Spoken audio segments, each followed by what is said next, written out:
Marcus Washington stood barefoot on the courthouse steps, his chef's jacket still stained with last night's kitchen grease. His wife's lawyer had just called him a charity case with a spatula.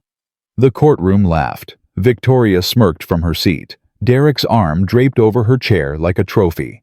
But Marcus didn't flinch. He reached into his pocket and pulled out a single yellowed photograph of his grandfather shaking hands with Martin Luther King Jr.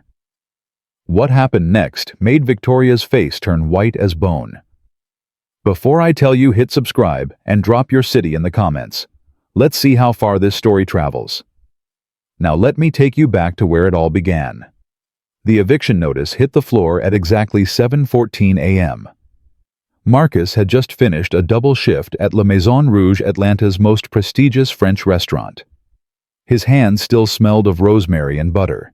His back ached from 14 hours of standing. All he wanted was to shower, sleep, and forget that his marriage had been dying for 2 years. Instead, Victoria stood at the kitchen counter, arms crossed, wearing the Hermes scarf Derek had bought her last month. The one she said was a gift from a colleague. "Sign it," she said. Marcus picked up the paper. Divorce petition. His name typed in cold black letters. "You're serious," he said. "I should have done this a year ago." He set down his keys. Slow, deliberate. The way his grandmother taught him to move when the world tried to rush him into foolishness. "Can we at least talk about this?" Victoria laughed. Not the laugh he fell in love with 4 years ago. This one was sharp, cruel. The laugh of a woman who had already moved on. "Talk, Marcus, what is there to talk about? You're a line cook. You make $32,000 a year. I'm about to become CMO of a company worth $500 million. We are not in the same league anymore. I'm an executive chef, Victoria, not a line cook." "Same thing." Marcus felt the words land like punches, but he didn't swing back. He never did. His grandfather's voice echoed in his head. A man who can't control his tongue can't control his life. "Is this about Derek?" he asked quietly. Victoria's eyes flickered, just for a second, but Marcus caught it. "Don't be pathetic," she said. "Derek is my business partner. He respects me. He sees my potential. Unlike you, who's content to chop vegetables until you're 60. I'm not content, Victoria. I'm building something.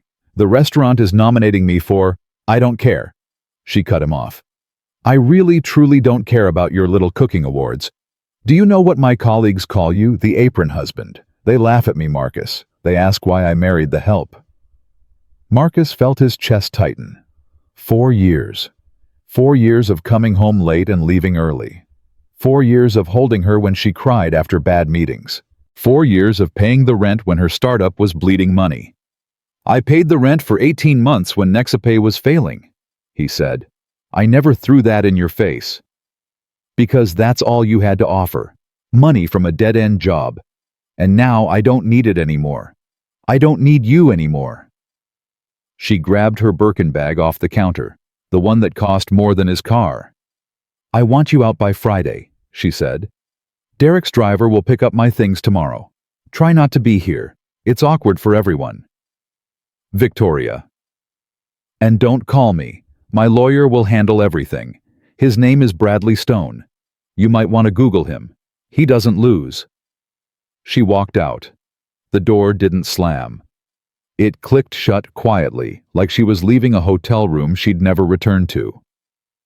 Marcus stood alone in the apartment they'd shared for 3 years.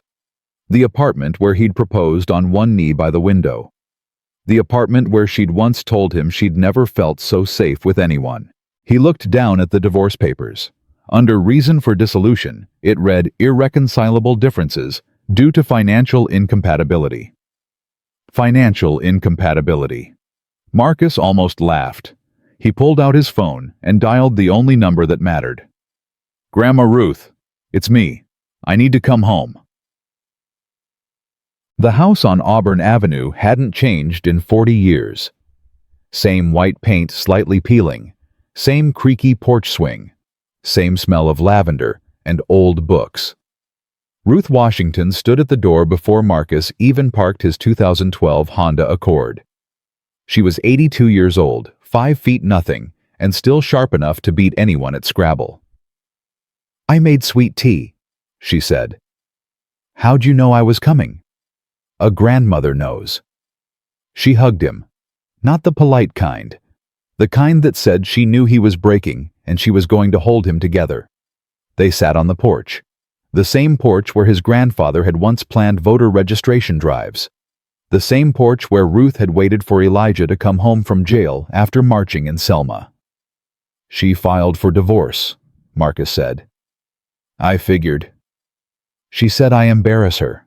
She said her colleagues call me the Apron husband." Ruth took a slow sip of her tea. Her eyes, still bright behind her glasses, studied her grandson. "Do you remember what your grandfather used to say about small people? They measure everyone by their own small ruler." "That's right. Victoria measured you by money and titles. She missed everything that actually matters." Ruth set down her glass. "But I need to ask you something, baby. And I need you to tell me the truth." "Yes, ma'am." "Did you ever tell her about the family, about the trust?" Marcus shook his head. "Why not?" "Because I wanted her to love me, just me, not the money." Ruth nodded slowly. "Your grandfather did the same thing.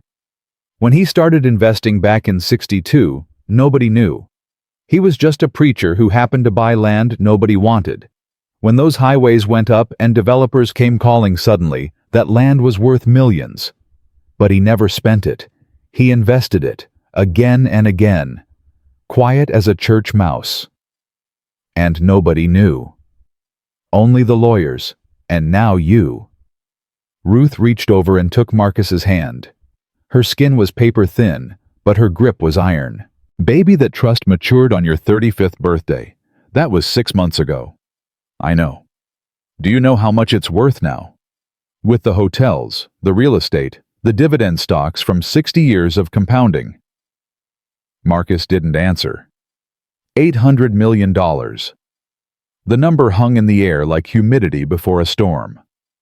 "I never wanted it," Marcus said. "I wanted to earn my own way." "And you did. You're an executive chef at one of the best restaurants in the country. You earned that. But Marcus, that money isn't about what you want. It's about what your grandfather built. It's about what he survived. He marched so you could walk. He invested so you'd never have to beg. And now this woman, this Victoria, she thinks you're beneath her because you cook food, because you work with your hands." Ruth's voice hardened. "Let me tell you something about the people who look down on honest work. They're always the first ones to fall. Because they built their lives on sand, on status, on what other people think. And when the tide comes in, they drown."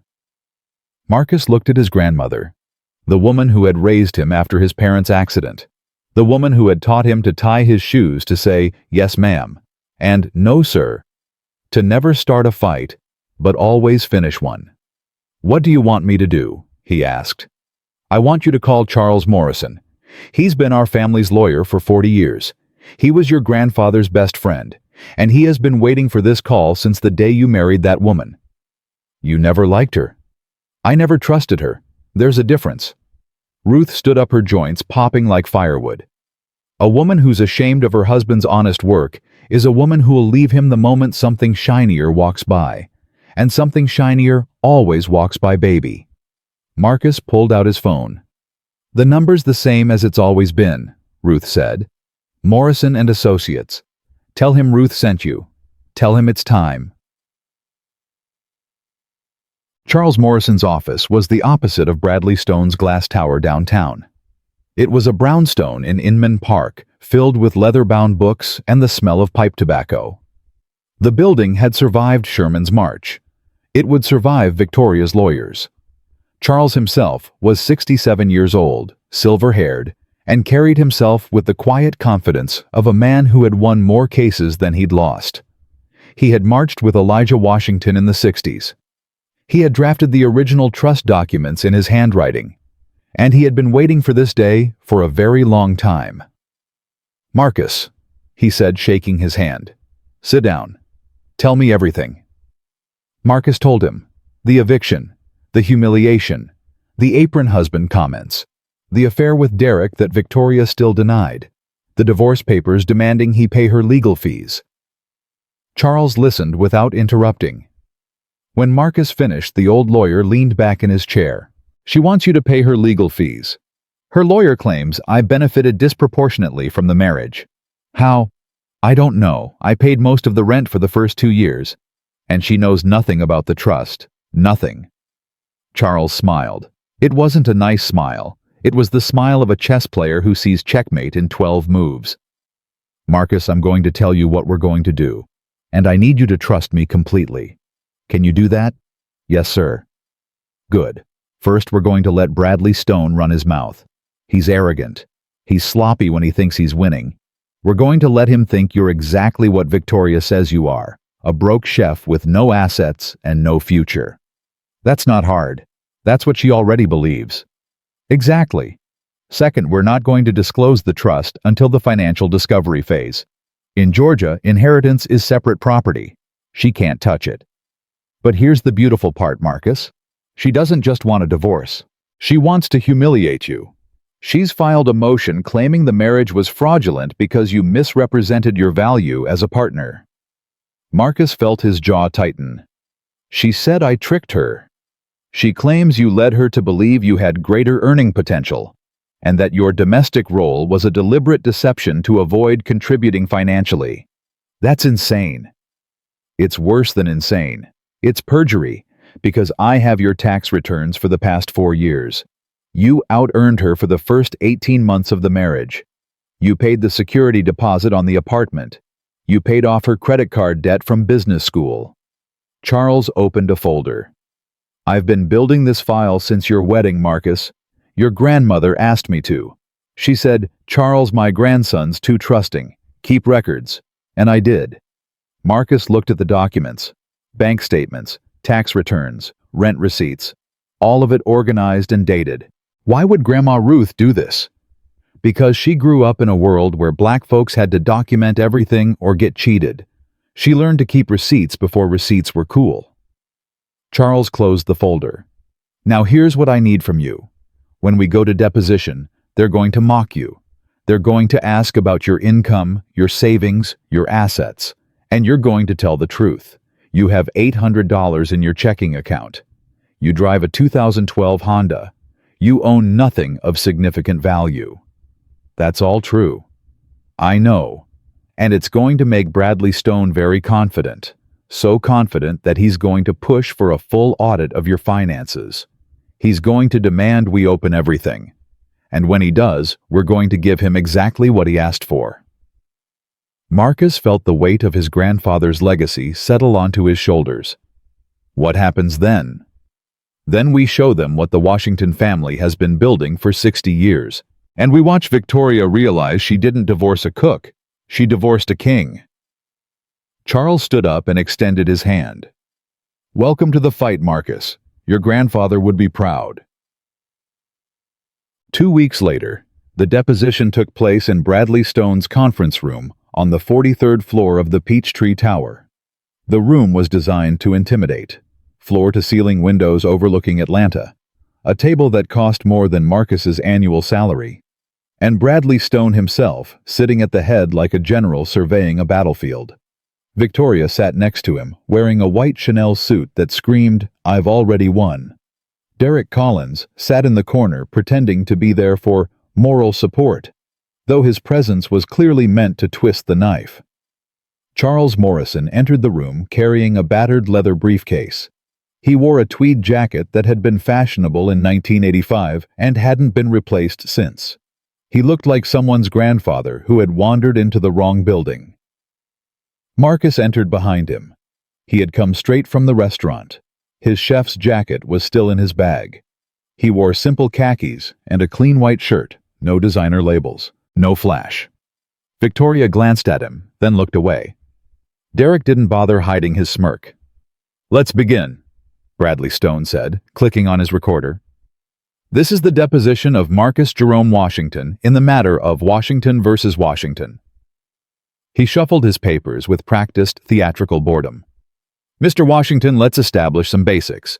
You are currently employed as a cook, executive chef, Marcus said, at La Maison Rouge. Right. A cook at a French restaurant, and your annual salary. 92,000 plus performance bonuses. Stone raised an eyebrow. Bonuses. The restaurant has received 3 Michelin stars since I took over the kitchen. Bonuses are tied to recognition. How quaint. Stone looked at Victoria with a knowing smile. So, 92,000. And your wife, excuse me, your soon-to-be ex-wife is about to become CMO of a company valued at $400 million. Do you see the disparity here? I see 2 people with different careers. I see a man who rode his wife's coattails while she built an empire. Charles Morrison coughed softly. Is there a question in there, Mr. Stone, or are we billing by the insult? Stone's smile tightened. Fine. Mr. Washington, other than your checking account, do you have any assets? Stocks, bonds, real estate, inheritance? Marcus looked at Charles. Charles gave an almost imperceptible nod. I have a checking account with approximately $800, Marcus said. I have no stocks or bonds in my name. I do not own real estate. I drive a 2012 Honda Accord paid off. That's it. That's it. Stone laughed. He actually laughed loud and dismissive. Victoria, you hear that? You married a man with $800 to his name, and he has the audacity to ask for equitable treatment in this divorce. Victoria shook her head. I told you, Bradley. He has nothing. He's always had nothing. Derek leaned forward. Should have worked harder, my man. Marcus met Derek's eyes, held them, didn't blink. I work 60 hours a week with my hands, Marcus said quietly. What do you do? Derek's smirk faltered. I build companies, Derek said. Real companies, not salads. Derek, Victoria warned. But Marcus wasn't finished. Tell me, Derek, when Nexapay was 3 months from bankruptcy last year, who gave you the bridge loan? Who convinced First Southern Bank to extend your credit line? Derek froze. What are you talking about? Victoria asked. Nothing, Derek said quickly. He doesn't know what he's talking about. But Marcus did know, because Charles Morrison had given him the file that morning. And the file contained something very interesting. The Washington Family Trust held a significant position in First Southern Bank. Marcus's grandfather had been one of its original investors in 1968, when black-owned banks were being denied federal charters. The trust now owned 12% of First Southern's shares, and First Southern was Nexapay's primary lender. Marcus said nothing more. He let the silence hang. Bradley Stone cleared his throat, visibly uncomfortable with the shift in energy. Let's move on. Mr. Washington, you mentioned no inheritance. Are you the beneficiary of any trusts or family assets that you haven't disclosed? I am the beneficiary of a family trust, Marcus said calmly. Stone rolled his eyes. Oh, here we go. Let me guess. Your grandmother's collection of church hats. Some land in rural Georgia worth $20,000. The trust contains diversified assets. Diversified. Stone made air quotes. Okay, Mr. Washington. We'll demand full disclosure of this trust in discovery. But let me be clear. Unless your grandfather was Rockefeller or Oprah, your little nest egg is irrelevant to the scale of what we're discussing here. I understand. Good. Stone slammed his folder shut. We're done here. Mrs. Washington, we'll see you in court. Mr. Washington, I suggest you start looking for a good public defender because when we're finished with you, you won't be able to afford your bus fare home. Victoria stood up. She walked past Marcus without looking at him. But at the door, she paused. I'm not trying to destroy you, Marcus, she said, her voice almost soft. I just need you to understand. We were never equals. I thought we were once, but we're not. And it's time we both accepted that.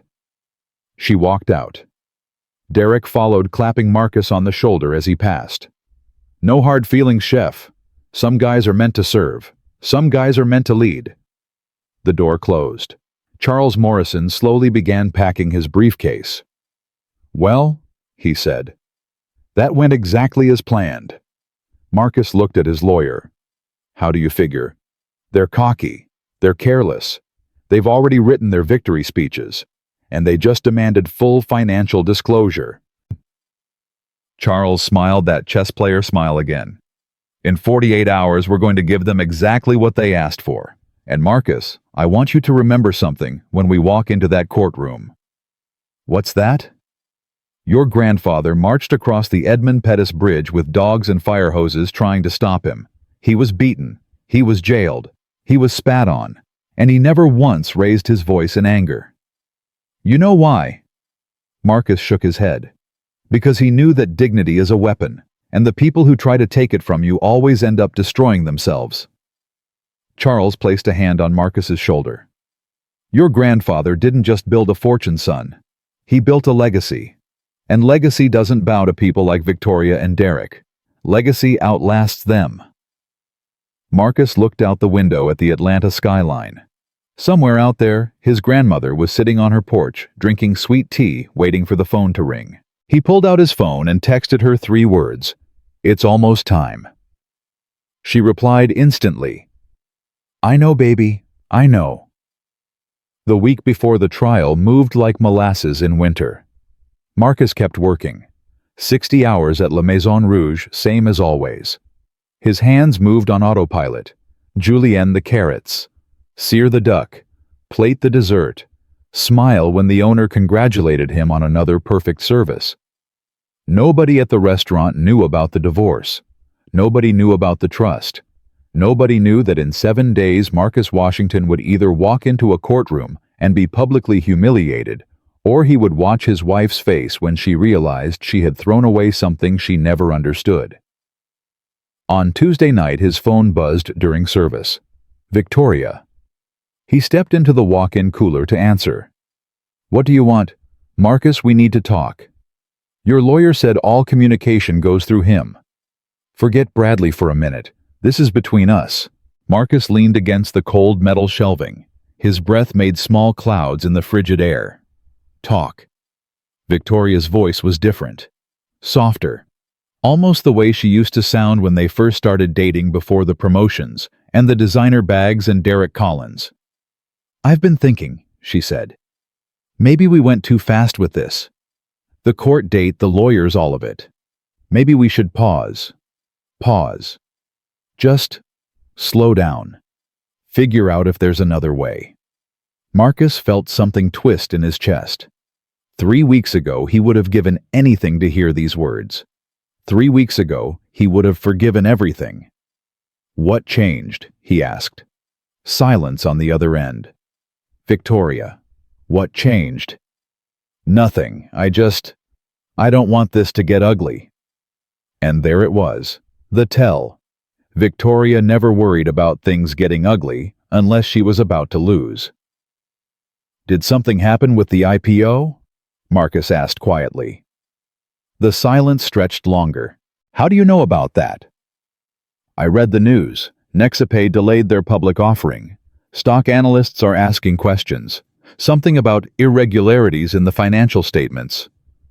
That's being handled." "Is it?" Victoria's voice hardened. The softness evaporated like morning fog. "You don't know anything about my business, Marcus." "I know enough." "What's that supposed to mean?" Marcus thought about Charles Morrison's file.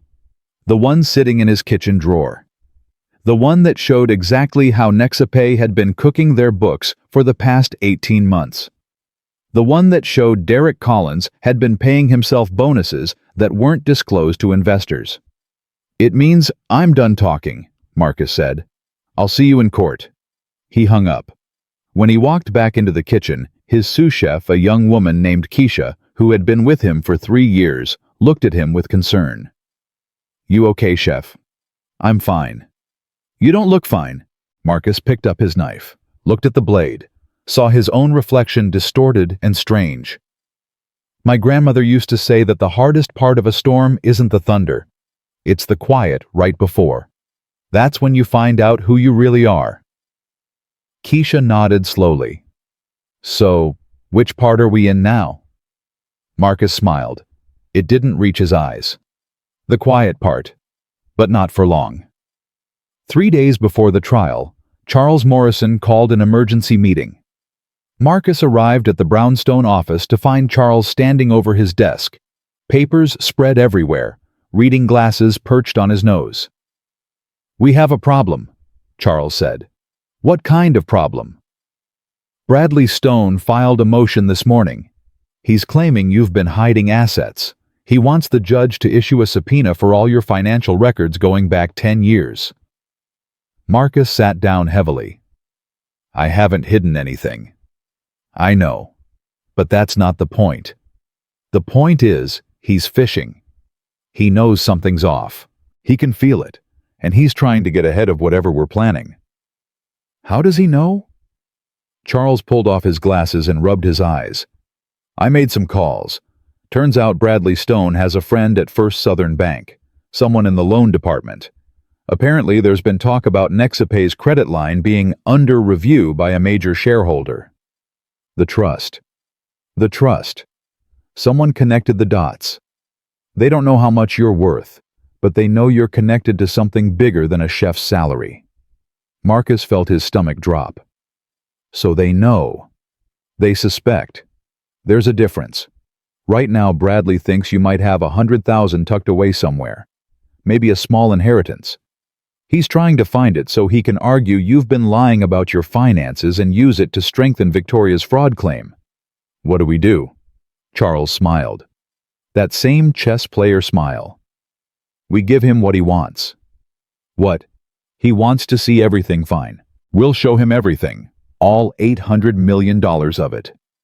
But we do it in open court, in front of the judge, in front of the press, in front of Victoria and Derek. We don't file the disclosure until the last possible moment. We let him walk into that courtroom thinking he's about to catch you in a lie. And then we show him what a real lie looks like." Marcus shook his head. "He'll see it in the filing. He'll have time to prepare. Not if we seal it." "Can you do that?" "The trust was established as a private family instrument. The details are protected under Georgia estate law. We can file the disclosure to the court under seal for the judge's eyes only until the hearing. Bradley won't see the number until it's read out loud in the courtroom." Marcus stared at his lawyer. "You've been planning this for a while." "Your grandmother and I have been planning this since the day you got engaged. We hoped we'd never need it. But here we are." Charles walked to the window and looked out at the Atlanta streets. "Marcus, I need to ask you something, and I need you to answer honestly." "Go ahead." "When this comes out, when Victoria realizes what she threw away, what do you want to happen?" Marcus didn't answer immediately. He thought about the woman he married, the woman who used to laugh at his terrible jokes, the woman who once drove 3 hours to surprise him at a cooking competition, the woman who somewhere along the way had decided he wasn't enough. "I want her to know," Marcus said finally. "I want her to know that I was never beneath her. I want her to understand that she measured me by the wrong things, and I want her to live with that for the rest of her life." Charles nodded slowly. "Good, because after Friday, she will." The night before the trial, Marcus drove to Auburn Avenue. Grandma Ruth was sitting on the porch, same as always. The swing creaked softly in the evening breeze. A pitcher of sweet tea sat on the small table beside her. Marcus sat down next to her. For a long time, neither of them spoke. "You scared?" Ruth finally asked. "A little." "Good. Scared keeps you sharp. Your grandfather was scared every time he marched. Scared of the dogs. Scared of the hoses. Scared of the men with badges who wanted him dead." "How did he do it?" Ruth turned to look at her grandson. Her eyes, still sharp after 82 years, held a light that seemed to come from somewhere deeper than this world. He remembered who he was, not who they said he was, not who they wanted him to be, who he was. She reached over and took Marcus's hand. "You are Marcus Jerome Washington. You are the grandson of Elijah Washington, who built something out of nothing, so his children and his children's children would never have to bow. You cook food that makes people weep with joy. You work harder than anyone I know, and you loved a woman who didn't deserve it. Marcus felt his eyes sting. I really did love her grandma. I know, baby. That's what makes this so hard. Loving someone who can't see you is the loneliest thing in the world. She squeezed his hand. But tomorrow, they're going to see you. All of them. Victoria, Derek, that fancy lawyer with his glass office. They're going to see exactly who Marcus Washington is. And they're never going to forget it. Marcus looked out at the street where his grandfather had once organized voting drives, where neighbors had gathered to plan marches, where history had been made by ordinary people who refused to accept that they were less than. What if I lose my temper? He asked. What if I let them get to me? Ruth laughed softly. Baby, your grandfather got called every name you can imagine. He got spat on in front of his own church. And you know what he did? What? He smiled. He looked those men right in the eye, and he smiled. Because he knew something they didn't. He knew that hate is heavy, and the people who carry it get tired. But dignity. Dignity is light as air. You can carry it forever, and it never wears you down. She stood up slowly, her joints protesting the movement. Come inside. I made your favorite. Fried chicken collard greens and peach cobbler. You're going to need your strength tomorrow. Marcus followed her inside, the smell of his childhood wrapped around him like a blanket. The morning of the trial, Marcus woke at 5 a.m. He showered, shaved, put on the suit Charles had insisted he buy. It was simple, navy blue, nothing flashy, but it fit perfectly, and when Marcus looked in the mirror, he didn't see a cook. He saw a man. His phone buzzed. Text from Keisha. Go get him, chef. The whole kitchen's rooting for you. Text from Charles. Car's outside. Don't be late. Text from an unknown number. You're going to regret this. Marcus stared at that last message. The number was blocked, but he knew who sent it. He typed back one word, no. Then he deleted the conversation and walked out the door. The courthouse steps were crowded with reporters. Word had leaked somehow. A tech CEO's divorce usually didn't make news, but someone had tipped off the press that this hearing would be different. Cameras flashed. Microphones were thrust forward. Mr. Washington, any comment on the fraud allegations? Marcus, is it true your wife is demanding half your assets?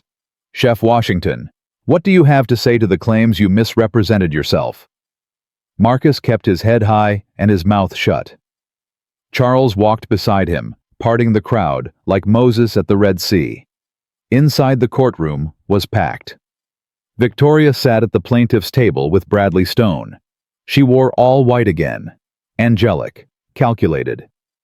Derek sat in the front row of the gallery whispering something to a man in a $1,000 suit who Marcus didn't recognize. The judge's bench was empty. Court hadn't started yet. Marcus took his seat beside Charles. His hands were steady. His heart was not. Remember, Charles whispered. Let them talk first. Let them show their cards. We play ours last. I remember. And Marcus. Yeah. Your grandfather would be so proud of you. I want you to know that. Before Marcus could respond, the bailiff's voice rang out. All rise. The Superior Court of Fulton County is now in session. The Honorable Judge Patricia Hayes presiding. Everyone stood. Judge Patricia Hayes swept into the courtroom. She was a black woman in her late 50s, silver streaking her natural hair, her robe flowing behind her like the wings of a dark angel. Marcus had heard of her. Everyone in Atlanta had. She was famous for three things: her fairness, her intelligence, and her absolute intolerance for theatrics. Be seated, she said, her voice carrying without effort. The room sat. Case number 2024 FC 7821 Washington v. Washington. Petition for divorce with contested asset division and claims of fraudulent misrepresentation. Judge Hayes looked over her glasses at both tables. I've reviewed the filings. This appears to be a straightforward divorce that has been complicated by aggressive lawyering. Her eyes lingered on Bradley Stone. Before we begin, let me make something clear. This is my courtroom. We deal in facts here, not performances. Are we understood? Yes, Your Honor, both lawyers said. Good. Mr. Stone, you may present your opening statement. Bradley Stone rose like a man who had already won.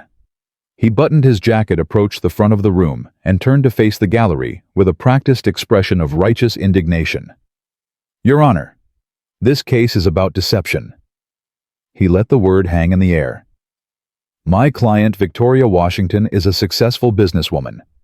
She is about to become the chief marketing officer of one of the most innovative fintech companies in the country. She works 80-hour weeks. She has sacrificed her personal life for her career. And for 4 years, she believed she had a partner who would support her. Stone pointed at Marcus. Didn't look at him, just pointed like Marcus was an exhibit. What she got instead was a man who misrepresented himself from day one, a man who claimed to have potential and ambition, a man who promised to build a future with her. And what did he actually do? He cooked, that's it. He stood in a kitchen and cooked while my client built an empire. Stone shook his head with theatrical disappointment. But that's not even the worst part. Your Honor, the worst part is that we have reason to believe Mr. Washington has been hiding assets. We believe he has deliberately understated his financial position to avoid contributing to this marriage and to position himself for an undeserved payout in this divorce. Objection, Charles said calmly. Speculation. Sustained, Judge Hayes said. Mr. Stone, stick to what you can prove. Of course, Your Honor.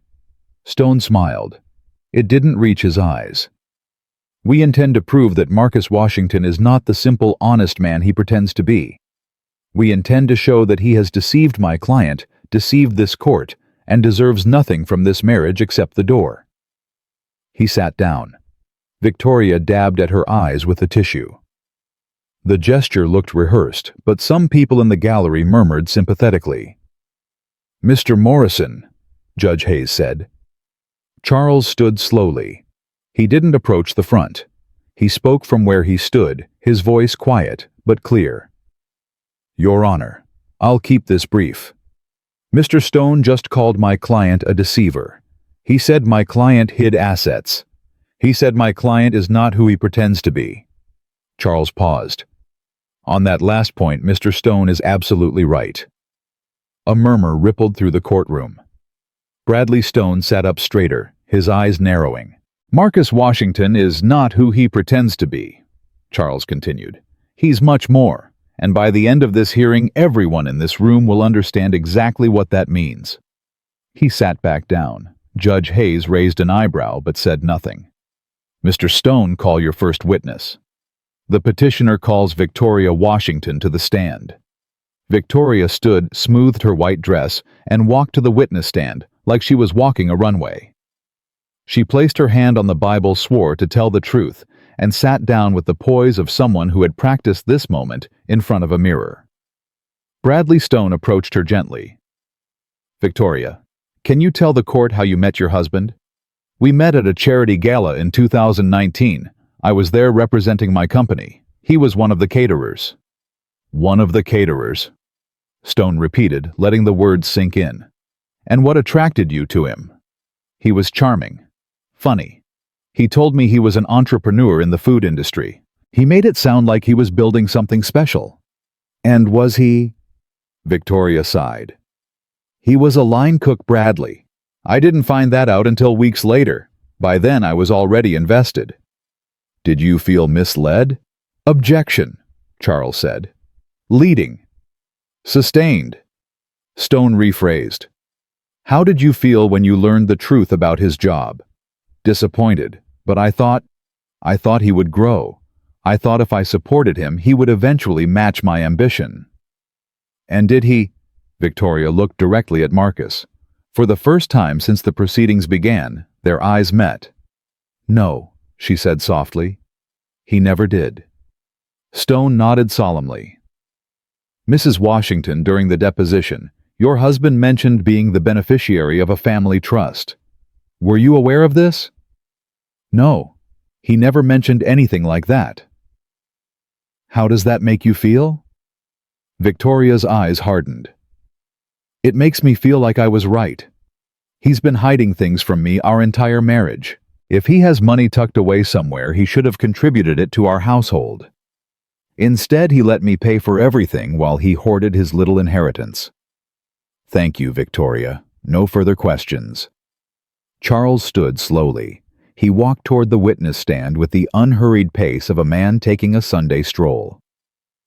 Mrs. Washington, you said your husband let you pay for everything. Is that accurate?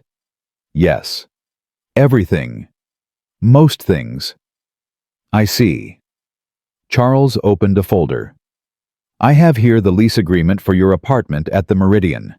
The security deposit was $5,000. Who paid that? Victoria hesitated. I don't remember. Let me refresh your memory. The check was drawn from an account belonging to Marcus Washington. I have a copy right here. He held up the document. That was one time, Victoria said quickly. One time. And who paid the rent for the first 18 months of your marriage? We split it. The bank records show that Mr. Washington paid the full amount for 18 consecutive months. During that time, your salary was being entirely consumed by credit card debt from your MBA program, debt that Mr. Washington eventually paid off as well. Victoria's face reddened. That's not... He offered. I didn't ask. He offered, Charles repeated. How generous of him. Now, Mrs. Washington, you mentioned that my client claimed to be an entrepreneur. Did he ever say he owned a company? He implied it. Or did he say he was working to become an executive chef, which he eventually achieved? It's the same thing. Is it? An executive chef at a 3-Michelin-star restaurant is not a line cook, Mrs. Washington. It's a position that requires years of training, extraordinary skill, and leadership of an entire kitchen staff. Were you aware that La Maison Rouge has won every major culinary award in the country under your husband's direction? Victoria's jaw tightened. I don't follow the food industry. Clearly. Charles closed his folder. One more question, Mrs. Washington. You testified that you felt deceived, but isn't it true that the real deception in this marriage came from you? Objection, Stone shouted. Argumentative. I'll rephrase. Mrs. Washington, are you currently in a romantic relationship with Derek Collins, the CEO of Nexapay? The courtroom went dead silent. Victoria's face drained of color. That's not relevant. Your Honor, the petitioner has filed a claim of fraudulent misrepresentation against my client. I believe her own conduct during the marriage is highly relevant. Judge Hayes nodded. I'll allow it. Answer the question, Mrs. Washington. Victoria looked at Derek in the gallery. He was staring straight ahead, his face frozen. Derek and we're business partners who happen to be romantically involved. We didn't start seeing each other until after the separation. Mrs. Washington, I have text messages obtained through discovery that suggest otherwise. Would you like me to read them to the court? No, Victoria said quickly. No, that won't be necessary. Then let me ask you directly. Were you faithful to your husband during your marriage? The silence stretched like a rubber band about to snap. Answer the question, Judge Hayes said.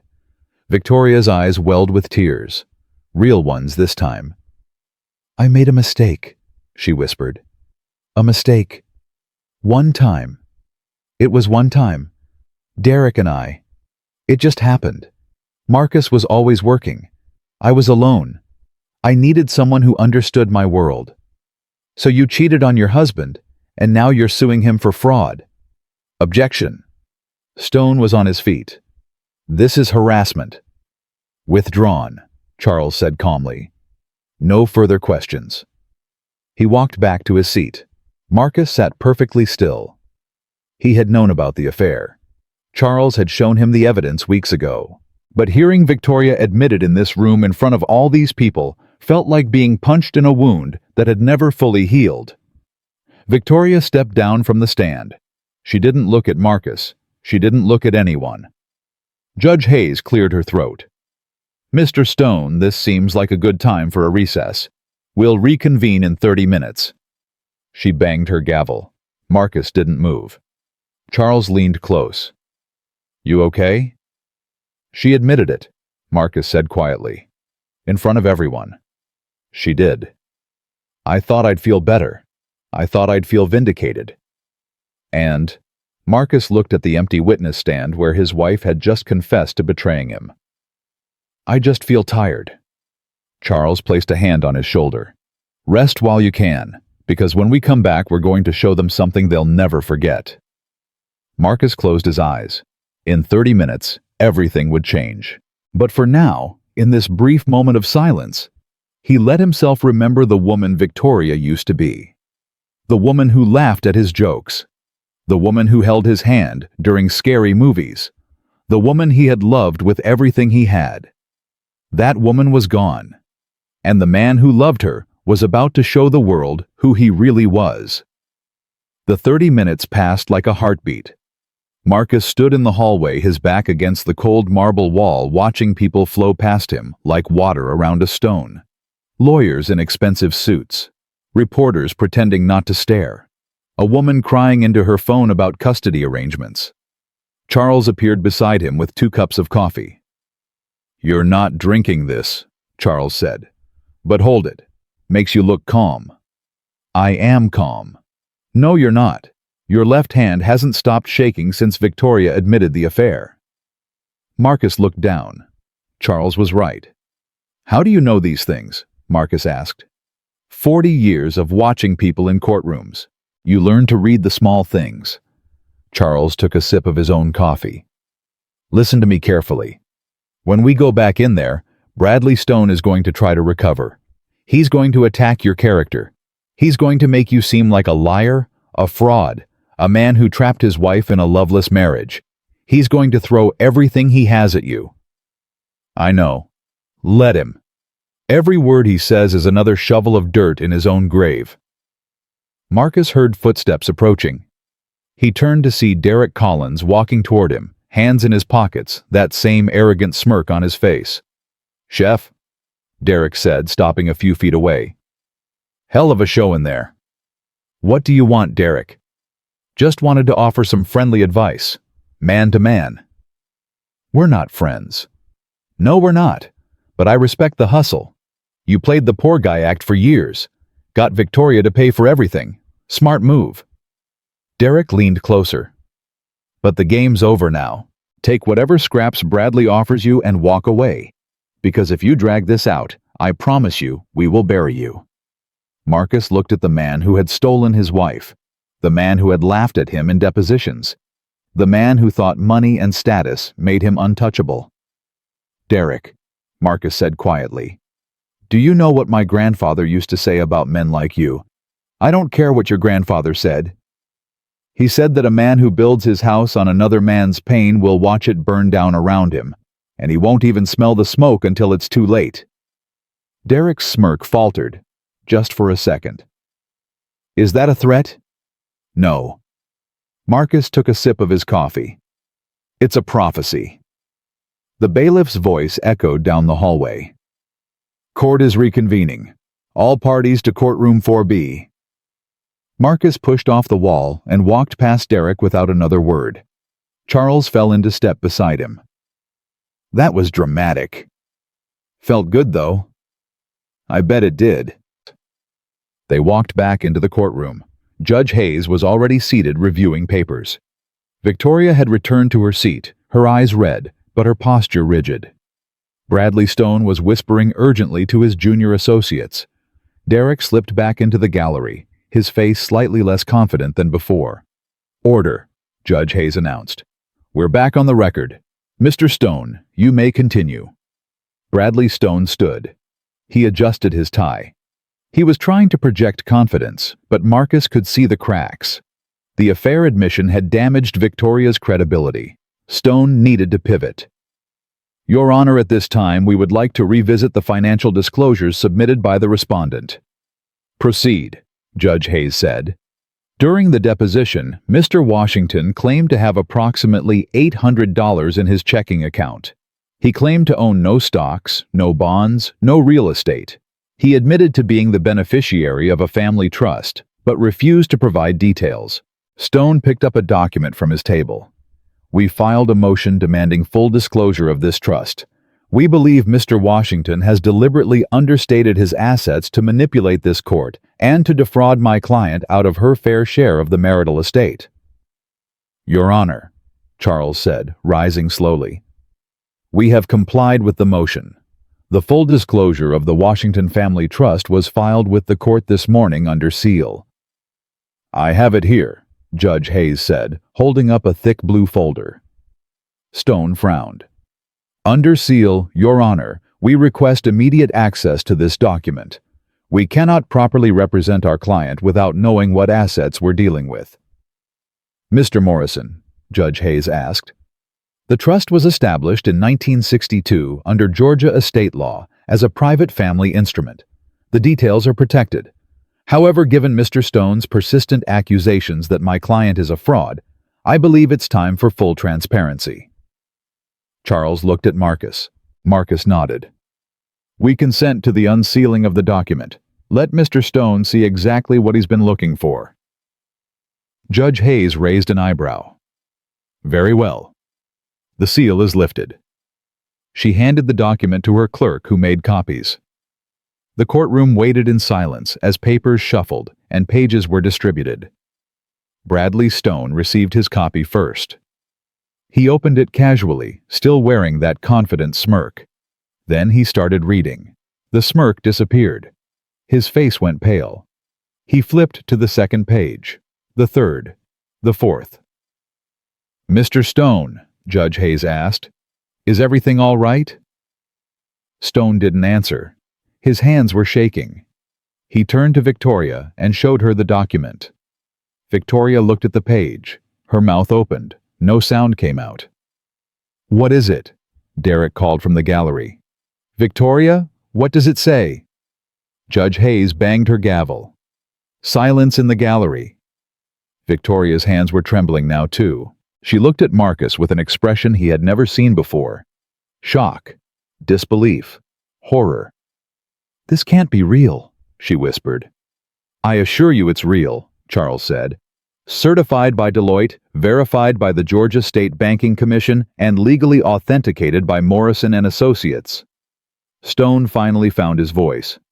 Your Honor, we need a recess. You just had a recess, Mr. Stone? This changes everything. What exactly changes? Judge Hayes asked. Please share with the court. Stone looked at the document again, as if hoping the numbers might have changed. The respondent's family trust, the Washington Family Trust, is valued at... He couldn't say it. Mr. Morrison, Judge Hayes said, would you care to summarize for the record? Charles stood. He spoke clearly, slowly, making sure every word landed like a hammer. The Washington Family Trust was established in 1962 by Reverend Elijah Washington, my client's grandfather.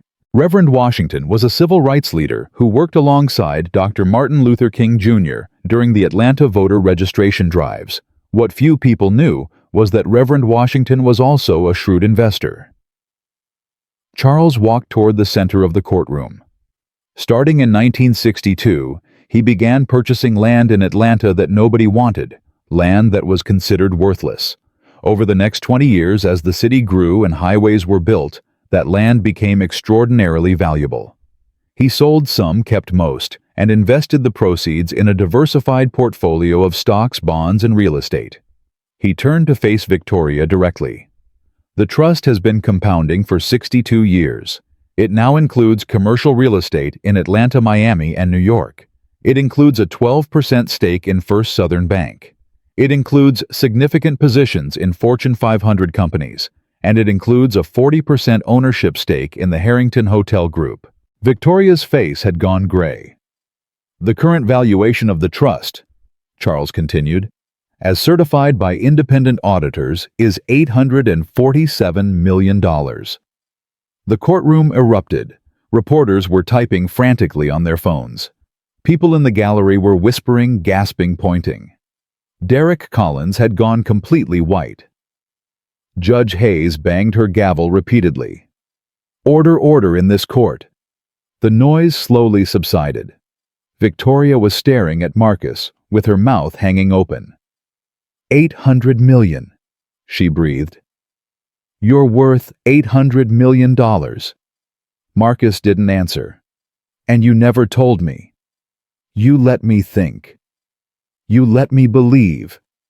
You believed what you wanted to believe, Marcus said quietly. You saw a man in an apron and decided that was all I was. But why? Why would you hide this? Because I wanted to know if you loved me. Just me. Not the money. Not the status. Me. Tears streamed down Victoria's face. But these weren't tears of sadness. They were tears of realization. Of devastating, irreversible realization. The prenup, she whispered. Oh God, the prenup. Bradley Stone was frantically flipping through papers. The prenuptial agreement. It stated that each party retains their separate property in case of divorce. Inheritance is separate property, which means, Charles said, that Mrs. Washington has no claim to the trust whatsoever. It belongs entirely to my client, as it has since his 35th birthday. But she, Stone stammered. She filed for fraud. She claimed he misrepresented himself. She did. And now we know who the real fraud is. Victoria shot to her feet. I didn't know. How could I possibly know? You couldn't, Marcus said. Because you never asked. In 4 years of marriage, you never once asked about my family. You never asked about my grandfather. You never visited my grandmother. You never cared about anything except what I could do for your image. Marcus, please. You called me the apron husband. You told me I embarrassed you. You slept with Derek while I was working 60 hours a week to support us. And then you had the nerve to sue me for fraud. Marcus stood up. For the first time since the hearing began, he raised his voice. I am not the fraud in this marriage, Victoria. You are. You married a man for stability and threw him away when you thought you found something better. You never loved me. You loved what you thought I could become. And when I didn't become it fast enough, you found someone else. The courtroom was silent. Victoria was sobbing now. Real, ugly sobs. The perfectly composed woman who had walked in that morning was gone. Derek stood up in the gallery. Victoria, we need to talk about this. Mr. Collins, Judge Hayes said sharply. Sit down and be quiet, or I will have you removed. Derek sat. Bradley Stone was still trying to recover. Your Honor, in light of this new information, we request a continuance. We need time to reassess our position. You've had weeks to assess your position, Mr. Stone. Your motion for continuance is denied. But, Your Honor, Mr. Stone, your client filed a lawsuit claiming the respondent deceived her about his financial worth. The evidence shows that the respondent is worth nearly $1 billion and never misrepresented anything. Your client, on the other hand, admitted under oath to committing adultery during the marriage. I've seen enough. Judge Hayes shuffled her papers. But wait, Charles said. We're not finished, Your Honor. Stone looked up alarmed. What else could there possibly be? Charles walked back to the defense table and picked up another folder. Your Honor, during the course of our investigation into this divorce, we discovered some interesting information about Nexapay, the company where Mrs. Washington is employed, and where her paramour, Derek Collins, serves as CEO. Derek shot to his feet again. This is harassment. This has nothing to do with the divorce. It has everything to do with the divorce, Charles said calmly. Because the financial stability that Mrs. Washington claims to offer comes entirely from her position at Nexapay. And Nexapay has a very serious problem. He opened the folder. 3 months ago, Nexapay applied for an extension of their credit line with First Southern Bank. As I mentioned, the Washington Family Trust owns 12% of First Southern. My client, as the beneficiary of that trust, has voting rights on major lending decisions. Derek's face went from white to green. During the review process, Charles continued, irregularities were discovered in Nexapay's financial statements, specifically unauthorized bonus payments to executives, undisclosed related party transactions, and potential securities fraud in their upcoming IPO filing. Victoria turned to Derek. What is he talking about? Derek didn't answer. The SEC has been notified, Charles said. An investigation is underway. As of this morning, First Southern Bank has frozen Nexapay's credit line pending the results of that investigation. Stone jumped up. Objection. This is completely irrelevant to the divorce proceedings. On the contrary, Charles said, Mrs. Washington has asked this court to award her a significant portion of the marital assets based on her superior earning potential. But if her company collapses due to fraud charges, she will have no earning potential at all. Victoria grabbed Derek's arm. Derek, tell me this isn't true. It's complicated, Derek said. It's not what it sounds like. You told me the company was solid. You told me the IPO would make us rich. It will, it can. We just need to... Mr. Collins. Judge Hayes slammed her gavel. One more outburst and you will be held in contempt. Do you understand? Derek clenched his jaw and sat down. Victoria was hyperventilating. Her perfect white dress was stained with tears. Her carefully applied makeup was running down her cheeks. This can't be happening, she kept saying. This can't be happening. Judge Hayes removed her glasses and rubbed her eyes. This has been one of the most extraordinary hearings I've ever presided over. Let me see if I understand the situation correctly. She looked at Victoria. Mrs. Washington, you filed for divorce claiming your husband was a financial burden who deceived you about his worth. The evidence shows he is worth $800 million and paid your bills for the first 2 years of your marriage while you were in debt. She looked at Derek. You began an affair with your CEO, believing he was your ticket to a better life. That CEO is now under federal investigation for securities fraud. She looked at Bradley Stone.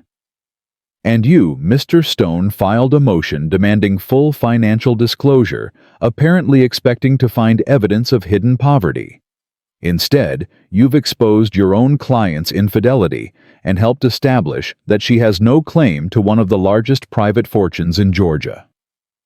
Judge Hayes put her glasses back on. Mr. Morrison, what is the respondent seeking in this divorce? Charles smiled that chess player smile one final time. My client wants nothing from Mrs. Washington. No alimony, no property division. He will keep the Honda Accord she complained about so often.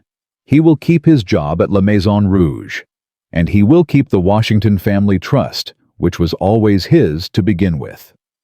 That's it. Almost.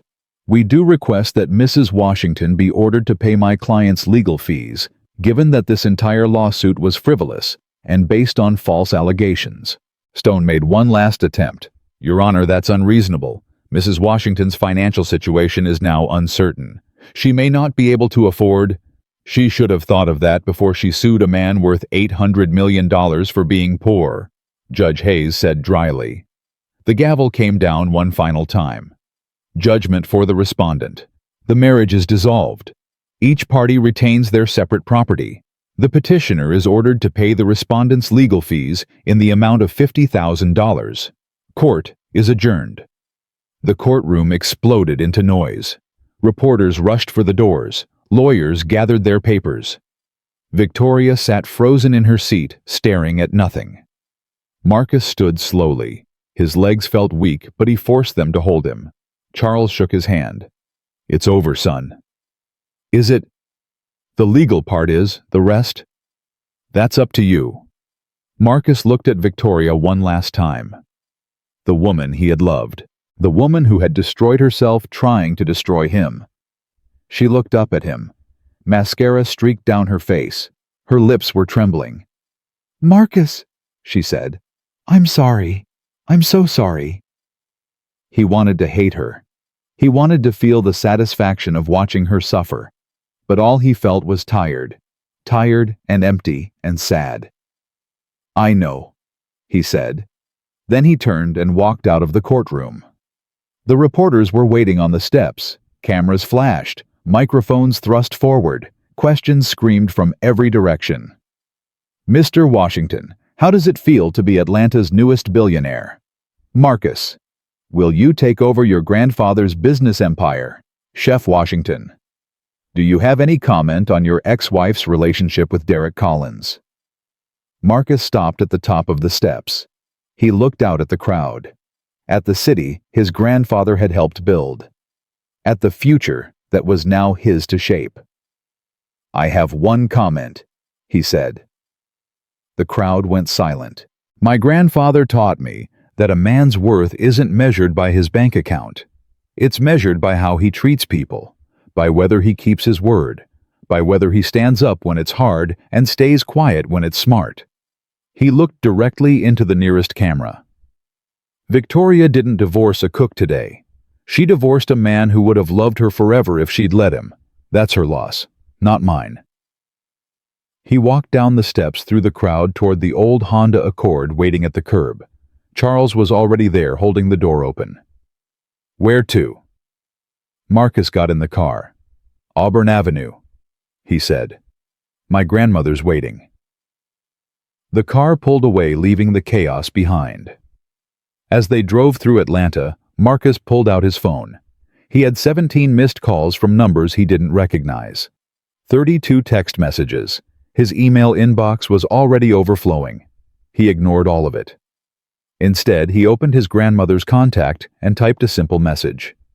"Coming home. It's done." 3 dots appeared. Then her reply. "I know, baby. Peach cobbler's warm. Doors open." Marcus smiled for the first time all day. $800 million couldn't buy what was waiting for him on that old porch on Auburn Avenue. But then again, some things were never for sale. The peach cobbler was perfect. Marcus sat on his grandmother's porch, the bowl warm in his hands, watching the sun set over Auburn Avenue. The same street where his grandfather had organized marches. The same porch where history had been planned in whispered conversations. Ruth rocked slowly in her chair beside him. "You did good today, baby." "Did I?" "You kept your dignity. That's all that matters." Marcus set down the bowl. His appetite had vanished somewhere between the courthouse and here. "She cried, Grandma. At the end, she really cried." "Crocodile tears." "I don't think so. I think she finally understood what she lost." Ruth stopped rocking. She turned to look at her grandson with those sharp, ancient eyes. "Marcus Jerome Washington, you listen to me. That woman didn't cry because she lost you. She cried because she lost what you represent. The money, the status, the life she could have had if she'd been patient. You don't know that. I know women like her. I've known them all my life. They see a man with potential and try to mold him into their image. When he doesn't transform fast enough, they move on. Victoria didn't love you. She loved the idea of you." Marcus felt the words land like stones in his chest. "Then why does it still hurt?" Ruth reached over and took his hand. "Because you loved her. Really loved her. And real love doesn't care whether it's returned. It just keeps on loving until it can't anymore." The screen door creaked open. Charles Morrison stepped onto the porch, his phone pressed to his ear. Yes, I understand. We'll be there." He hung up and looked at Marcus. That was Judge Hayes's clerk. "What now?" "Victoria's lawyer filed an emergency motion. They're claiming the trust documents were fraudulent. They want a full forensic audit." Ruth laughed. Actually laughed, a deep belly laugh that echoed off the old wooden boards. "Let them audit. They'll find 60 years of receipts and every single one is legitimate." "I told them that," Charles said. "The motion will be dismissed within 48 hours. But there's something else." Marcus stood up. "What?" "Derek Collins was arrested 2 hours ago. FBI agents picked him up outside the courthouse." The news hit Marcus like a physical blow, not because he felt sorry for Derek, but because Victoria was now alone, completely alone. What are the charges? Securities fraud, wire fraud, conspiracy to commit bank fraud. The SEC investigation moved faster than anyone expected. Charles sat down heavily on the porch steps. Nexapay's stock has been frozen. The IPO is dead. And according to my sources, Victoria was named as a person of interest. A person of interest, she wasn't involved in the fraud. Maybe not, but she's the CMO. She signed off on financial statements. If the feds decide she knew about the irregularities and didn't report them, she could face charges too. Marcus walked to the edge of the porch. The street was quiet. A few kids were playing basketball at the end of the block. An elderly couple walked hand in hand past the house, nodding respectfully at Ruth. Normal life. Regular people. The world he had chosen to live in, despite having the money to live anywhere. What happens now? He asked. Now. Now you become very famous, very fast. The story is everywhere. CNN, Fox, MSNBC. Humble chef revealed as secret billionaire is trending on every platform. You're going to have reporters camped outside your apartment, your restaurant, probably even here. I don't want to be famous. Too late for that, son. Ruth stood up slowly, her joints protesting the movement. Marcus, your grandfather faced cameras and reporters too. After the marches, after the arrests, after King was shot. He never hid from them. He used them. Used them how? To tell the truth. The world wanted to hear what Elijah Washington had to say, so he said things that mattered.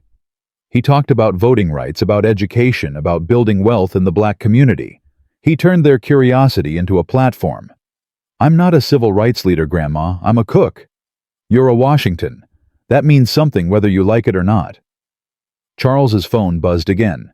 He looked at the screen and frowned. Victoria is downstairs, at the office. She's asking to see you.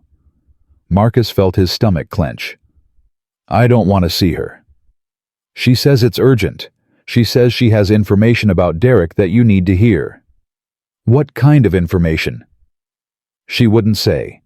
But Marcus, she sounded scared. Really scared. Ruth's eyes narrowed. It's a trap. She's trying to manipulate you. Maybe, Charles said. But there's only one way to find out. Marcus looked at his grandmother, then at his lawyer, then at the street where his grandfather had changed history. I'll go. Marcus, no. I need to hear what she has to say, not because I trust her. Because I need to know what Derek was really planning. Charles nodded slowly. I'll drive you. Ruth grabbed Marcus's arm as he walked past. Her grip was surprisingly strong. Remember who you are, she said. Remember whose blood runs in your veins. Don't let her see you weak. I won't. And Marcus? Yes. If she tries anything, you call me. I may be 82 years old, but I can still swing a cast-iron skillet. Despite everything, Marcus smiled. The drive downtown took 20 minutes. Charles's office was dark except for a single light in the conference room. Victoria sat at the long mahogany table. Her white Chanel suit wrinkled and stained, her makeup long gone. She looked 10 years older than she had that morning. Marcus sat across from her. Charles stood by the door, arms crossed. You have 5 minutes, Marcus said. Victoria's hands were shaking. She clasped them together on the table, trying to hold herself steady. They arrested Derek. I know. He's going to prison, Marcus. Real prison. Federal charges, no bail. I know that too. Victoria's eyes filled with tears. I didn't know. I swear to God, I didn't know what he was doing. He told me the company was solid. He told me the books were clean. He told me... She broke off, choking on her own words. He told you a lot of things, Marcus said flatly. You believed him because you wanted to believe him. I believed him because I thought he loved me. Like you believed I loved you before you decided I wasn't good enough." Victoria flinched like she'd been slapped. "That's not fair." "Isn't it? You threw away our marriage for a man who was lying to you every single day." "At least I never lied to you, Victoria. I just didn't tell you everything." "You should have told me. About the money, about your family. We could have built something together." "We did build something together. A life, a home. And you burned it down because you were ashamed of what I do for a living." Victoria dropped her head into her hands. "I was stupid. I was so stupid. I looked at Derek and saw everything I thought I wanted. Success, power, status. I didn't see what was underneath." "And what was underneath? A con man. A fraud. A person who used people and threw them away when they weren't useful anymore." She looked up, her eyes red and swollen. "Sound familiar?" Marcus asked quietly. Victoria didn't respond. She didn't have to. Charles cleared his throat. "Mrs. Washington, you said you had information Marcus needed to hear. What is it?" Victoria took a shaky breath. "Derek wasn't just committing fraud, Marcus. He was planning something bigger, something that involves you." Marcus leaned forward. "Explain." "About 6 months ago, Derek started talking about the Washington play. I didn't understand what he meant at first. I thought it was just another one of his schemes. But then he started asking me questions about your family, about your grandmother, about whether you had any inheritance coming." Marcus felt ice forming in his veins. He knew. He suspected. He had people digging into your background. Property records, trust filings, anything public. He couldn't find details because everything was sealed, but he knew there was something there. And he dated you to get access to that information. Victoria nodded miserably. "He told me he loved me, but the whole time he was just trying to figure out how to get to your money. When I told him we were getting divorced, he was thrilled. He thought if he could destroy you in court, humiliate you publicly, you might be desperate enough to make a deal." "What kind of deal?" "I don't know exactly, but he mentioned something about buying out the trust, forcing a liquidation. He said if he could prove the trust was mismanaged, he could take it over through the courts." Charles stepped forward, his face grave. "That's not possible. The trust is bulletproof." "I'm just telling you what he said. He had lawyers looking into it, specialists in estate law. He was convinced he could find a way." Marcus sat back in his chair. The pieces were falling into place now. Derek's smug confidence, the aggressive lawsuit, the demands for financial disclosure. It was never about Victoria. It was never about the divorce. It was always about the money. "He used you," Marcus said, "just like he used everyone else." Victoria's face crumpled. I know, and I hate myself for it. I threw away my marriage for a man who saw me as nothing but a tool." "You threw away your marriage because you made a choice. Derek just gave you an excuse." Victoria started crying again, hard gasping sobs that shook her whole body. Marcus felt nothing. Not anger, not satisfaction, not even pity, just emptiness. "Is that everything?" he asked. Victoria wiped her eyes. "There's one more thing." "What?" "The FBI is going to come talk to you. They know about Derek's interest in the trust. They're going to want to know if he made any direct approaches, any threats, anything that could be added to the charges." "He never approached me directly." "But he approached me, through me. And I'm willing to testify to all of it." Charles and Marcus exchanged glances. "Why?" Charles asked. "Why would you testify against him?" Victoria looked at Marcus with something that might have been genuine remorse. "Because I owe you. I owe you for 4 years of your life that I wasted. I owe you for the way I treated you. I owe you for standing there in that courtroom and keeping your dignity when I had lost all of mine." She stood up slowly. "I'm not asking for forgiveness, Marcus. I don't deserve it. But maybe I can at least help make sure Derek pays for what he did. To both of us." She walked to the door, stopped, turned back. For what it's worth, I did love you. In the beginning. Before I got lost in my own ambition. I know that doesn't matter now, but I wanted you to know.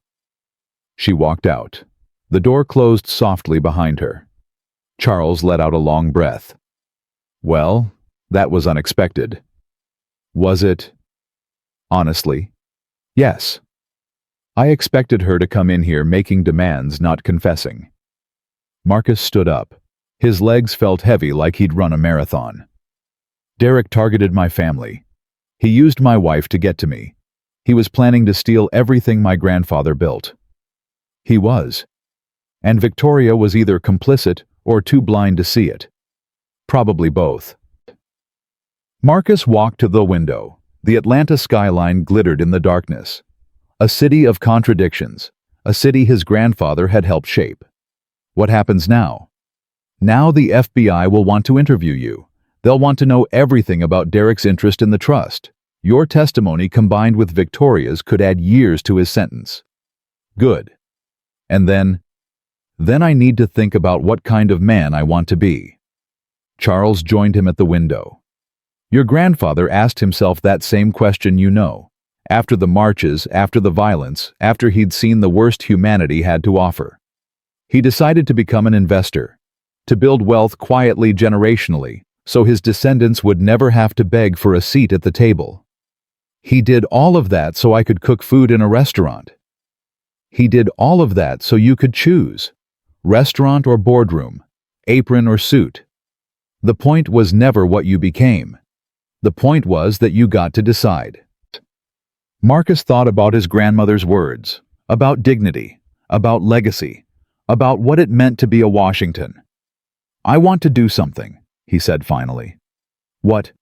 I want to create a foundation, in my grandfather's name, to help young people from backgrounds like mine get the education and training they need to succeed. Culinary arts, business, whatever they're passionate about. Charles smiled. The Elijah Washington Foundation. Something like that. That would cost millions to set up properly. I have millions. You have 800 million. Then I'll spend some of it on something that matters. Charles put a hand on Marcus's shoulder. Your grandfather would be proud. I hope so. I know so. They stood there in silence, watching the city lights flicker below. Somewhere out there, Derek Collins was sitting in a federal holding cell, watching his empire crumble. Somewhere out there, Victoria was facing the consequences of choices she could never take back. And here in this old brownstone office, Marcus Washington was deciding what kind of future he wanted to build. His phone buzzed. Text from Grandma Ruth. Come home. Getting late. Cobbler's getting cold. Marcus smiled. I have to go. I'll call you tomorrow about the FBI interview. Thanks, Charles, for everything. That's what family lawyers are for. Marcus drove back to Auburn Avenue alone. The reporters had given up for the night. The street was quiet. The porch light was on. Ruth was waiting in her rocking chair, a blanket wrapped around her shoulders. You look tired, she said.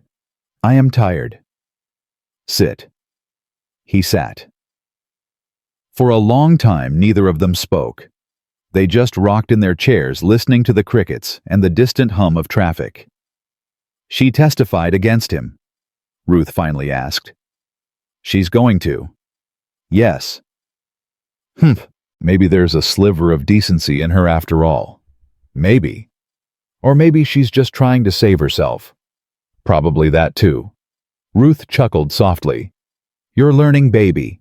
You're finally learning how to see people for who they really are. Marcus looked at his grandmother, at the woman who had raised him, who had kept his grandfather's secrets for 60 years, who had watched him marry a woman she never trusted and never said a word. Why didn't you warn me about Victoria? Would you have listened? Marcus thought about it, really thought. No, probably not. That's why I didn't warn you. Some lessons you have to learn yourself, some pain you have to feel to understand it. She reached over and patted his hand. But you survived it. You came out the other side with your soul intact. That's more than most people can say. Marcus leaned back in his chair and looked up at the stars. The same stars his grandfather had looked at 60 years ago. The same sky that had watched over this family through marches and murders, through triumphs and betrayals. "I'm going to start a foundation," Marcus said. "I know. You know. Charles called me while you were driving. The Elijah Washington Foundation, for young people who need a chance. Do you approve?"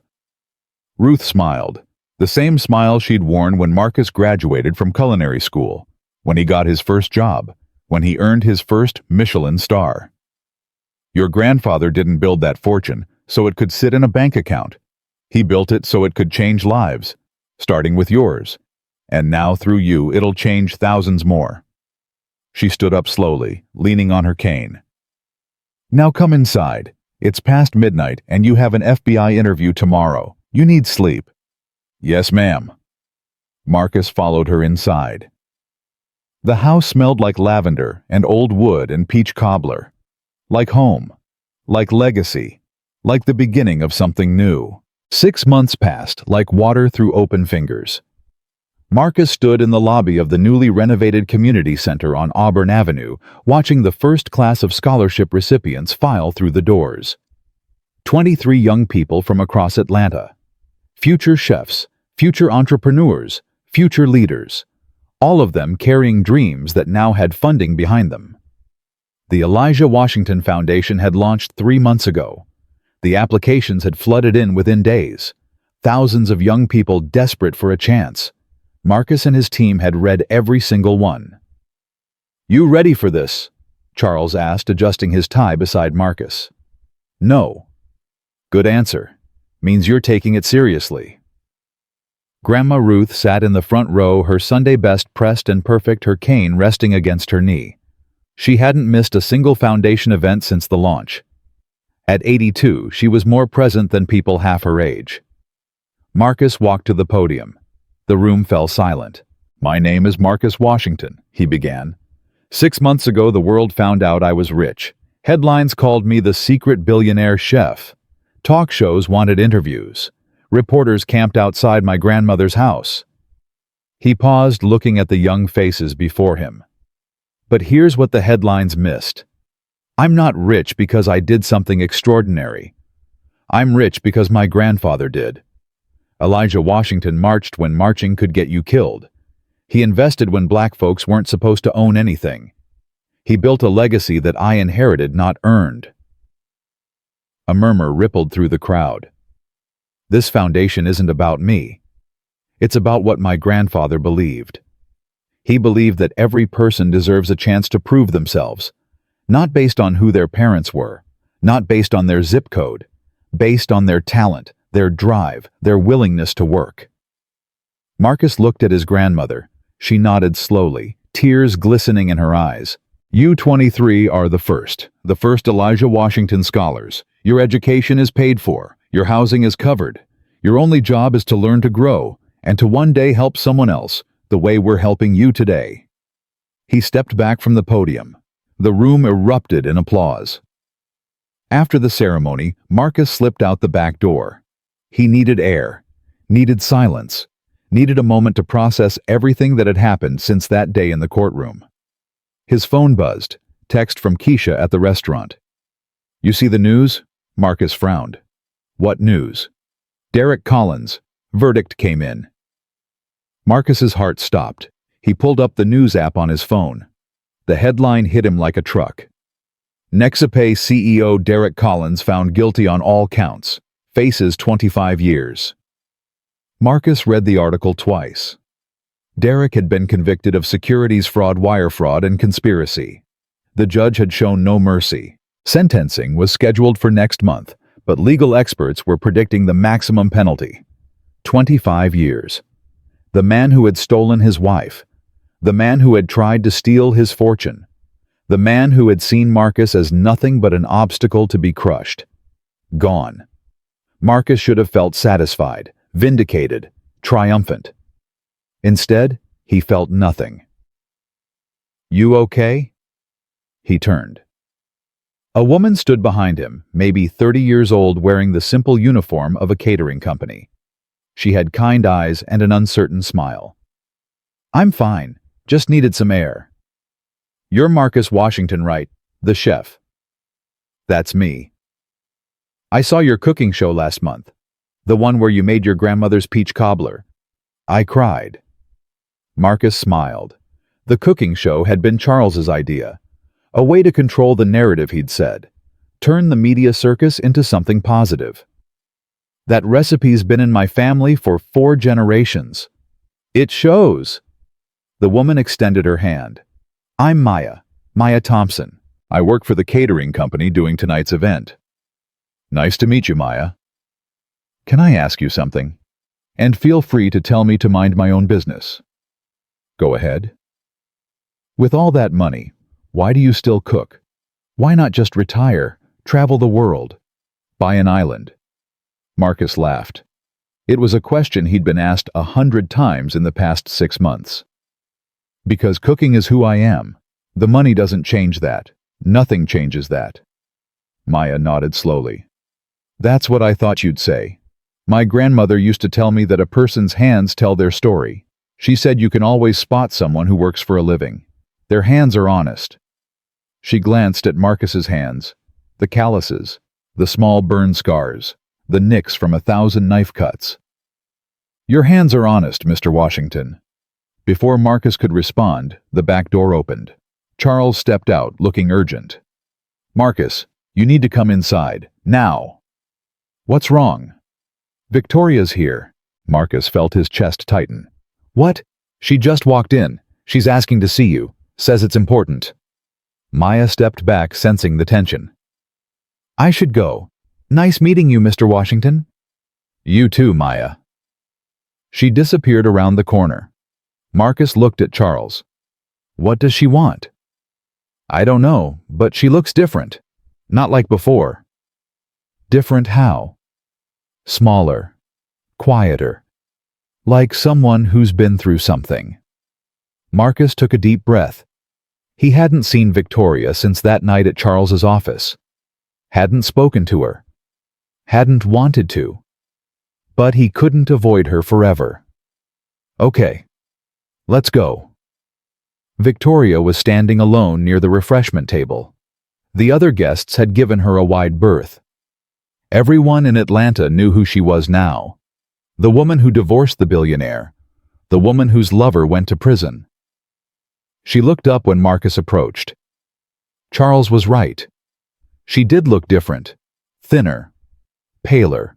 The designer clothes were gone, replaced by a simple black dress that hung loosely on her frame. "Marcus." "Victoria. Thank you for seeing me. I know I have no right to ask anything of you." "Then why are you here?" Victoria clutched her purse like a lifeline. "I came to say goodbye." "Goodbye." "I'm leaving Atlanta, tomorrow. There's nothing left for me here. My career is destroyed. My reputation is ruined. Everyone who claimed to be my friend disappeared the moment Derek was arrested." Marcus felt a flicker of something. Not sympathy exactly, but recognition. He knew what it was like to be abandoned. "Where will you go?" "My parents' place in Ohio. They have a small farm outside Columbus. I'm going to help them run it." "You're going to work on a farm." Victoria smiled sadly. "I know. The woman who was embarrassed by her chef husband is going to feed chickens and milk cows. Life has a sense of humor." "That it does." Victoria looked around the room at the scholarship recipients, the families celebrating the future being built. "You did something beautiful here, Marcus, something that matters. I wish I could have been part of it." "You made your choice." "I did, and I have to live with it." She reached into her purse and pulled out a small envelope. "This is for you. It's the legal fees I owed. Every penny. I sold my jewelry, my bags, my car. It took 6 months, but it's all there." Marcus looked at the envelope but didn't take it. "I don't want your money, Victoria." "I know, but I need to give it. I need to know that I paid my debt. That I didn't leave anything unfinished." She pressed the envelope into his hands. "Consider it my final act of honesty. Maybe the first one in a long time. Marcus held the envelope. $50,000 earned through the slow liquidation of a life she'd built on lies. "What are you going to do on that farm?" he asked. "I don't know. Learn to be useful, I guess. Learn to work with my hands like you do. Learn to find value in something other than status and titles." "That's a big change." "I know, but I have to try. I can't keep being the person I was. That person destroyed everything she touched." Victoria wiped her eyes. "I know you'll never forgive me, Marcus. I'm not asking you to. I just wanted you to know that you were right. About everything. You were right, and I was wrong, and I'm sorry." She turned to leave. "Victoria." She stopped. "I hope you find what you're looking for." Victoria looked back at him. For a moment something flickered across her face. Gratitude, maybe? Or relief. "Thank you, Marcus, for everything you tried to give me, even when I was too blind to see it." She walked out. Marcus watched her go. The woman who had shared his bed for 4 years. The woman who had broken his heart. The woman who had, in her own twisted way, led him to become who he was today. Gone. Charles appeared at his side. "You okay?" "Yeah, I think I am." "What are you going to do with the money?" Marcus looked at the envelope in his hands. "Donate it to the foundation. Put it toward the next scholarship class." "She'd probably appreciate that." "I don't really care what she appreciates, but the money should do some good. That's what matters." 3 months later, Marcus stood in the kitchen of La Maison Rouge, preparing for the most important dinner of his life. The Elijah Washington Foundation was hosting its first annual gala. 500 guests, every prominent name in Atlanta, media coverage from across the country, and Marcus was cooking every course himself. "Chef, the guests are arriving," Keisha called from the door. "How many so far?" 300 and counting. The mayor just walked in, and I think I saw Tyler Perry." Marcus smiled. His grandfather would have laughed at the idea of celebrities and politicians gathering to honor his memory. Elijah Washington had never cared about fame. He cared about results. "Is my grandmother seated?" "Front and center. She's already complaining that the bread isn't as good as hers." "She's right. It isn't." Marcus finished plating the first course. Roasted butternut squash soup with truffle oil and fresh herbs. His grandmother's recipe elevated for fine dining. The doors opened. Service began. For the next 3 hours, Marcus lost himself in the rhythm of the kitchen. The heat, the pressure, the controlled chaos of feeding 500 people who expected perfection. This was who he was. Not a billionaire, not a celebrity. A chef. When the final dessert went out, Marcus finally allowed himself to breathe. Charles appeared at the kitchen door. "You need to come out. They're asking for you." "Who?" "Everyone." Marcus wiped his hands on a towel, straightened his chef's jacket, and walked into the dining room. The applause hit him like a wave. 500 people on their feet, clapping, cheering, some crying. His grandmother stood at the front, tears streaming down her face, clapping harder than anyone. Marcus walked to the center of the room. The applause slowly died down. "Ladies and gentlemen," he said, his voice carrying without a microphone. "Tonight isn't about me. It isn't about the food as good as I hope it was." Laughter rippled through the crowd. "Tonight is about a man who believed that legacy isn't measured in dollars.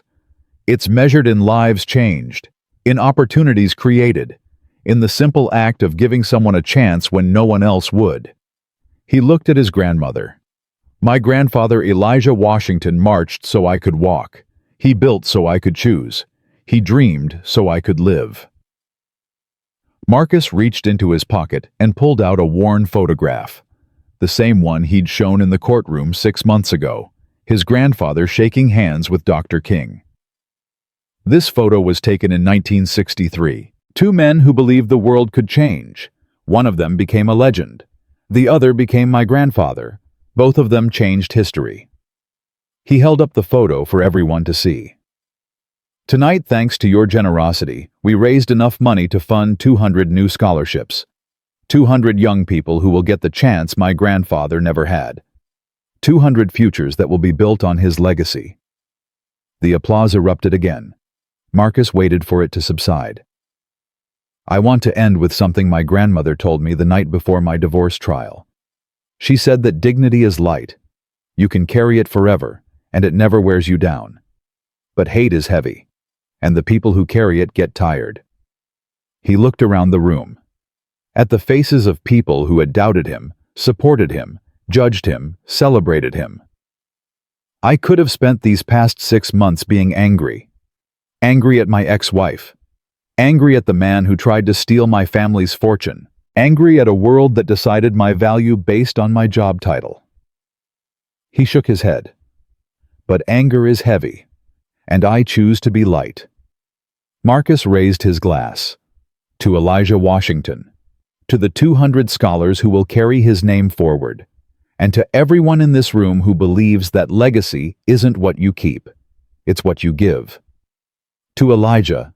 The room echoed, glasses clinked, music began to play. The celebration continued.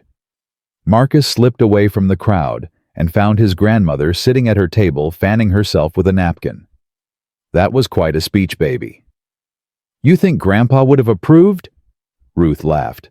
"He would have told you to stop talking so much and get back to cooking." Marcus sat down beside her. "I miss him." "I know. I miss him every day." "Do you think he'd be proud of what I've done?" Ruth took her grandson's hand. Her skin was paper thin, but her grip was still strong. "Marcus Jerome Washington, your grandfather built a fortune so his descendants would never have to bow. But you know what made him proudest. Not the money, not the investments, not the legacy. What then? The man you became. The man who fell down and got back up. The man who was betrayed and chose not to become bitter. The man who had every reason to be cruel and chose to be kind instead." She squeezed his hand. "That's what Elijah built all this for. Not the foundation, not the scholarships. You, the person you are. That's his real legacy." Marcus felt tears sting his eyes. "I love you, Grandma." "I love you too, baby. Now go mingle with your guests. And bring me another piece of that peach cobbler. The one you served wasn't as good as mine, but it'll do." Marcus laughed, wiped his eyes, and walked back into the crowd. The gala lasted until midnight. When the last guest had left and the last dish had been washed, Marcus drove back to Auburn Avenue. The house was dark except for the porch light. His grandmother had gone to bed hours ago. Marcus sat on the porch swing. The same swing his grandfather had sat on 60 years ago, planning marches and dreaming of a better world. He pulled out his phone. A text from Maya, the catering woman he'd met at the foundation launch. "Saw your speech on the news. Your hands are still honest. Maybe we could get coffee sometime." Marcus smiled. He typed back, "I'd like that." He put the phone away and looked up at the stars. The same stars his grandfather had looked at. The same sky that had watched over this family for generations. Marcus thought about everything that had happened. The betrayal, the trial, the revelation, the rebuilding. A year ago he had been a chef with a failing marriage and a secret he'd never intended to reveal. Now he was still a chef, still cooking, still working with his hands. But he was also something more. A foundation director, a philanthropist, a man carrying forward a legacy that stretched back generations. Victoria was on a farm in Ohio, learning to be useful. Derek was in federal prison, learning that money couldn't buy everything. And Marcus was here on this porch, learning that the greatest inheritance isn't what you're given, it's who you become. He stood up and walked to the edge of the porch. The street was quiet. The neighborhood was sleeping. But somewhere out there, 200 young scholars were dreaming of futures they'd never thought possible. Because of his grandfather's vision. Because of his grandmother's wisdom. Because of a chef who refused to let bitterness define him. Marcus Washington, the apron husband, the secret billionaire, the grandson of a civil rights legend, looked up at the sky one last time. "I hope I made you proud, Grandpa," he whispered. The stars didn't answer, but somehow Marcus knew they were listening. He walked inside, turned off the porch light, and closed the door on the past. Tomorrow there would be more work to do, more scholarships to fund, more lives to change. But tonight, Marcus Washington slept peacefully for the first time in years, because he finally understood what his grandfather had known all along. Legacy isn't what you inherit, it's what you build. And Marcus Washington was just getting started.